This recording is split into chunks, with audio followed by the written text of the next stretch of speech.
How not to set New Year's resolutions.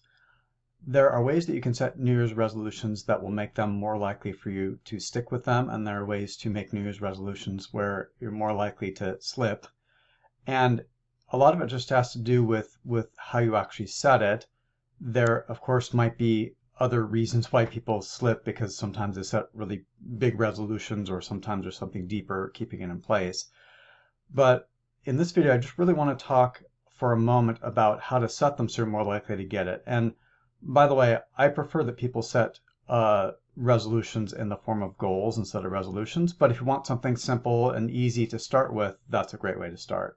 Hi, I'm Dan Ross from Silicon Valley Hypnosis Center. And one of the first things that I do when I'm working with people is to help them set a goal. So we take them from where they are to where they want to be, because there's that gap in between. And the best way to get there, at least to start to get there, is to identify where is it that you want to go. So if we're talking about New Year's resolutions, one of the ways not to set it is to state it in the negative. So very often people start by something like, I don't want to be overweight anymore, right? Or I don't want to be overweight, or I don't want to be unhealthy, or I'm tired of waking up hungover, or I'm sick of my job, right? So we want to move that from the negative, like I don't want to be unhealthy, I don't want to do this, I don't want to do that, into something positive, because that will kind of tell your brain where to focus and where to go rather than where not to go. So instead of stating them in the negative, then state them in the positive. It sounds obvious. So you just take the negative and turn it into the positive. So if it's, I don't want to be unhealthy, then it's I want to be healthy. Now, that is not specific enough that your unconscious mind knows exactly what to do, but it's a big change from moving in the wrong direction of being unhealthy to moving in the right direction of being healthy. So again, we got to take these baby steps, and let's make this a, just a good start. So I want to be healthy, right? Or I want to be healthier, right?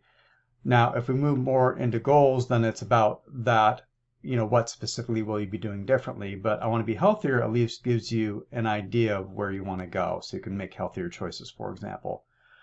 For somebody who, let's just say they're tired of being hungover, I don't want to be hungover anymore, I'm sick of wasting my Saturdays. So one of the ways you can change that to the positive is, you could say, my resolution is to drink less. And again, that's a start. Specifics are better. But something specific might be, I resolve to have a dry January, right? And even better, I resolve to have a dry January and to keep that momentum through the year of making healthier choices when it comes to drinking, okay? Now, one other way that you can do this, there are some specific intentions or goals you can set. And there are also goals or intentions you can set about ways that you can act in a different way, right? So there might be a resolution to say, I resolve to walk every day, or I resolve to have vegetables with every meal, or I resolve to, when I start to feel angry, to take a few deep breaths and to start to allow that to relax a little bit. So you can certainly set resolutions that are intentions, not just goal-oriented, but an intention about a behavior that you want to be doing differently. And again, we want to state it in the positive, because that will help teach your brain which direction you're going in, right? So, it can be, I resolve to be more relaxed this year, right? If somebody was to state originally, like, I resolve to be less stressed this year, I resolve to be more relaxed this year, I resolve to be more relaxed at work, for example. I resolve to be more confident in situations. So these are a couple of tips on how to move from setting resolutions from a way that is going to make them less likely that they happen to where they'll be more likely to happen. And one way that you can turbocharge this or make this more likely to happen and to get even more of what you want is to turn them into goals, and so to be more specific and more measurable about it. But start with, just if you're going to set resolutions, if that's all you're going to do, then start by doing it in a way where at least it's more likely that you can define that well and keep it.